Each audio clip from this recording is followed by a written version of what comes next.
নমস্কার বন্ধুরা, deep study চ্যানেলের পক্ষ থেকে আপনাদের সকলকে জানাই স্বাগতম। আজকে আবারও আমি ত্রিপুরা JRBT2 এর জন্য জিওগ্রাফি টপিক থেকে বাছাই করা মোস্ট ইম্পর্ট্যান্ট 20 কোয়েশ্চেন্স আপনাদের সামনে নিয়ে এসেছি। আশা করছি এই ভিডিওটা আপনাদের এক্সাম প্রিপারেশনের জন্য অনেকটা হেল্পফুল হবে। আর ভিডিওটা শুরু করার আগে আপনারা যারা আমার এই ডিপ স্টাডি চ্যানেলে নতুন ভিজিট করছেন, আপনারা অবশ্যই যদি চ্যানেলটা সাবস্ক্রাইব না করে থাকেন তাহলে অবশ্যই একবার সাবস্ক্রাইব করে নেবেন এবং ভিডিওটা অত্যন্ত মনোযোগ সহকারে দেখবেন। ঠিক আছে, তো শুরু করছি আজকের ভিডিওর প্রথম কোয়েশ্চেন দিয়ে, যেখানে বলা হচ্ছে সূর্যের ভিতরের অংশ কী বলে। তো মনে রাখবেন, আমি পূর্বের ভিডিওতে দিয়েছিলাম সূর্যের বাইরের অংশ কী বলে। যারা দেখেননি অবশ্যই একবার পূর্বের ভিডিওগুলো দেখে নেবেন, যাতে করে আপনারাও সেই আনসারগুলো মনে রাখতে পারেন। এবার এই ভিডিওতে আমি তুলে ধরেছি সূর্যের ভিতরের অংশ কী বলা হয়, সেটাকে বলা হয় কিন্তু আলোকমণ্ডল। ঠিক আছে, তো আলোক রশ্মি প্রচুর পরিমাণে থাকার জন্য সেটাকে কিন্তু আলোকমণ্ডল নামেই আমরা চিনি।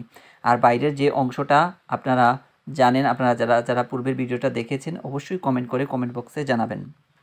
তারপর আমরা মুভ করছি 2 নম্বর কোয়েশ্চেন, যেখানে বলা হচ্ছে পৃথিবীর উৎপত্তি সম্পর্কে সর্বাধুনিক তত্ত্বটির নাম কি।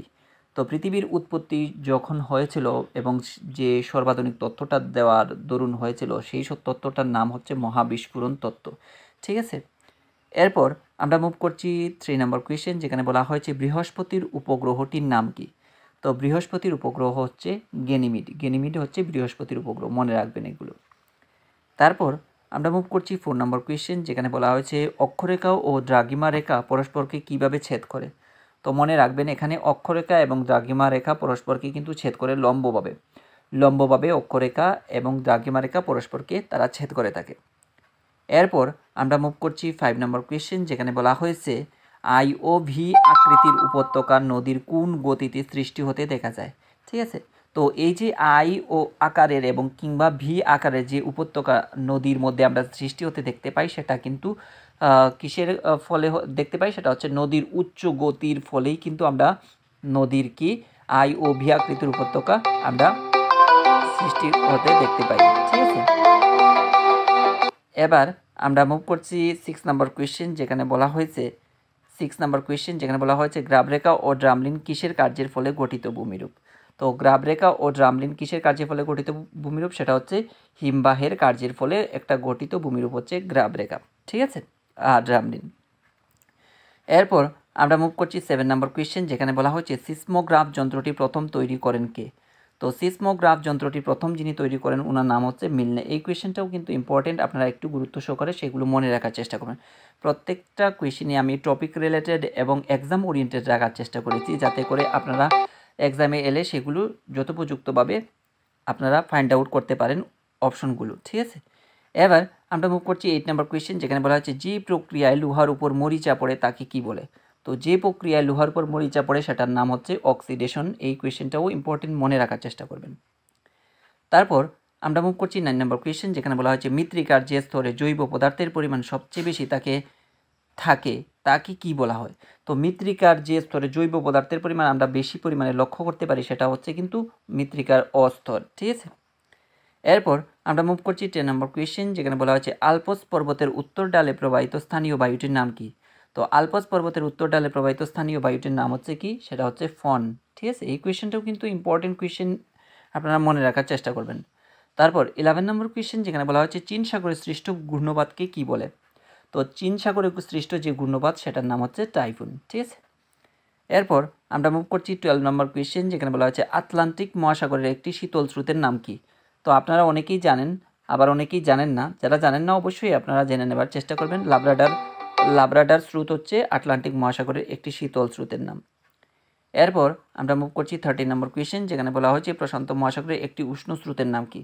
তো প্রশান্ত মহাসাগরের একটি উষ্ণ স্রোতের নাম হচ্ছে কুরোশীয় স্রোত হচ্ছে প্রশান্ত মহাসাগরের একটি উষ্ণ স্রোতের নাম। ঠিক আছে, এরপর আমরা মুভ করছি 14 নম্বর কোয়েশ্চেন, যেখানে বলা হচ্ছে জোয়ার ভাটার মধ্যে সবচেয়ে পার্থক্য কত। তো জোয়ার ভাটার মধ্যে সময়ের পার্থক্য কত। তো জোয়ার ভাটার মধ্যে সময়ের পার্থক্য হচ্ছে প্রায় 6 ঘন্টা 13 মিনিটের মতো পার্থক্য থেকে থাকে জোয়ার এবং ভাটার মধ্যে। ঠিক আছে, এরপর আমরা মুভ করছি 15 নম্বর কোয়েশ্চেন, যেখানে বলা হচ্ছে চন্দ্রের আকর্ষণে সৃষ্ট জোয়ারকে কি জোয়ার বলা হয়। তো চন্দ্রের আকর্ষণে যে জোয়ার সৃষ্টি হয় সেটাকে কিন্তু আমরা প্রত্যক্ষ জোয়ার বলে থাকি। ঠিক আছে, এরপর আমরা মুভ করছি 16 নম্বর কোয়েশ্চেন, যেখানে বলা হচ্ছে জোয়ার ভাটা হয় এমন একটি নদীর নাম কি। তো জোয়ার ভাটা খেলে এমন একটি নদী হচ্ছে হুগলি নদী। ঠিক আছে, তো এই কোয়েশ্চেনটাও কিন্তু ইম্পর্টেন্ট কোয়েশ্চেন এবং প্রত্যেকটা কোয়েশ্চেন ইম্পর্টেন্ট রাখার চেষ্টা করেছি, তবে আমার কাছে যেগুলো বেশি ইম্পর্টেন্ট লাগছে সেগুলোই আমি বারবার বলছি আপনাদেরকে, তো একটু কেয়ারফুলি সেগুলো মনে রাখার চেষ্টা করবেন। তারপর 17 নম্বর কোয়েশ্চেন যেখানে বলা আছে পৃথিবীর প্রাকৃতিক সৌরপর্দা কাকে বলা হয়। তো এটা গুরুত্ব সহকারে মনে রাখার চেষ্টা করবেন। পৃথিবীর প্রাকৃতিক সৌরপর্দা আমরা ওজোন স্তরকে বলে থাকি। তারপর 18 নম্বর কোয়েশ্চেন যেখানে বলা আছে কোন তারিখে বসুন্ধরা দিবস পালিত হয়। আমরা জিআরবিটি 2 এর ক্ষেত্রে কিংবা গ্রুপ ডি এর ক্ষেত্রে কিন্তু এই ধরনের কোয়েশ্চেন প্রত্যক্ষ করতে পারি, তো সেক্ষেত্রে কিন্তু আপনারা একটু গুরুত্ব সহকারে সেগুলো মনে রাখার চেষ্টা করবেন। 22শে জুন তারিখে কিন্তু বসুন্ধরা দিবস পালন করা হয়, ঠিক আছে। এরপর আমরা মুভ করছি 19 নম্বর কোয়েশ্চেন, কলেরা রোগের প্রধান কারণ কি। তো কলেরা হলো একটি জলবাহিত রোগ এবং জল থেকেই মূলত সেটার সৃষ্টি হয়, ঠিক আছে। তো সেটা হবে জল হবে প্রধান কারণ। তারপর আমরা মুভ করছি 20 নম্বর কোয়েশ্চেন যেখানে বলা আছে ভোপাল গ্যাস দুর্ঘটনা ঘটে কত নং রেফ্রিজারেটর বিকল হয়ে যাওয়ার কারণে। তো কত নং রেফ্রিজারেটর বিকল হয়ে যাওয়ার কারণে কিন্তু ভোপাল গ্যাস দুর্ঘটনাটা ঘটেছিল, সেটা কিন্তু আমরা অনেকেই জানি না। তো সেক্ষেত্রে মনে রাখার চেষ্টা করবেন 610 নং রেফ্রিজারেটর বিকল হয়ে যাওয়ার কারণেই কিন্তু ভোপাল গ্যাস দুর্ঘটনাটা ঘটেছিল। তো এই ছিল জিআরবিটি 2 এর জন্য বাছাই করা জিওগ্রাফি থেকে মোস্ট ইম্পর্টেন্ট 20 কোয়েশ্চেন্স। আশা করছি এই 20 কোয়েশ্চেন্স আপনাদের এক্সাম প্রিপারেশনকে অনেকটা মজবুত করতে সক্ষম হয়েছে। আর যদি এই ভিডিওটা আপনাদের এক্সাম প্রিপারেশনের জন্য কিছুটা হলেও কাজে লাগে তাহলে অবশ্যই একটা লাইক, কমেন্ট, শেয়ার এবং সাবস্ক্রাইব করে দিয়ে ডিপ স্টাডি চ্যানেলের সঙ্গে জুড়ে থাকার চেষ্টা করবেন। ধন্যবাদ সবাইকে। আপনারা সবাই ভালো থাকুন, সুস্থ থাকুন আর সুস্থভাবে আপনাদের এক্সাম প্রিপারেশনকেও চালিয়ে নিয়ে যান এই কামনাই করছি। দেখা হবে পরবর্তী আরও একটি নতুন ভিডিওর সঙ্গে।